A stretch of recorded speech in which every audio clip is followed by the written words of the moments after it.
And now we turn from the cold blast across the nation to another big story in the news tonight, the cold reception at the White House for a new book, which is peeling back the curtains on the White House windows, telling people what others really thought of each other inside. And the unlikely author is former Secretary of Defense Robert Gates, shaking things up. And ABC's chief White House correspondent Jonathan Karl tells us how.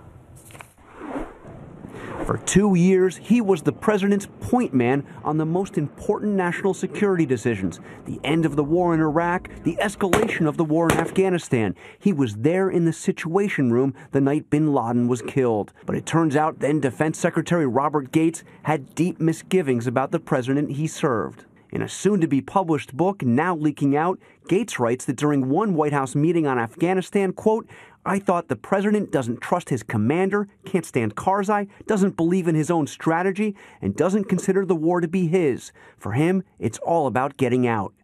Gates, who calls himself a Republican and also served as George W. Bush's defense secretary, writes, "Suspicion and distrust of senior military officers by senior White House officials, including the president and vice president, became a big problem for me." His harshest criticism is of Vice President Biden, who he calls a man of integrity, but, quote, "I think he has been wrong on nearly every major foreign policy and national security issue over the past 4 decades. Gates says Hillary Clinton, then Secretary of State, shared some of his frustrations. The controlling nature of the Obama White House, he writes, and its determination to take credit for every good thing that happened while giving none to the career folks in the trenches who had actually done the work, offended Secretary Clinton as much as it did me." In response to all this, the White House has put out a statement tonight praising Bob Gates for his service to the country, saying that the president welcomed differences of opinion on his national security team. But when it comes to Vice President Biden, the statement says the president strongly disagrees with Gates' assessment, saying that Biden is, quote, "one of the leading statesmen of his time."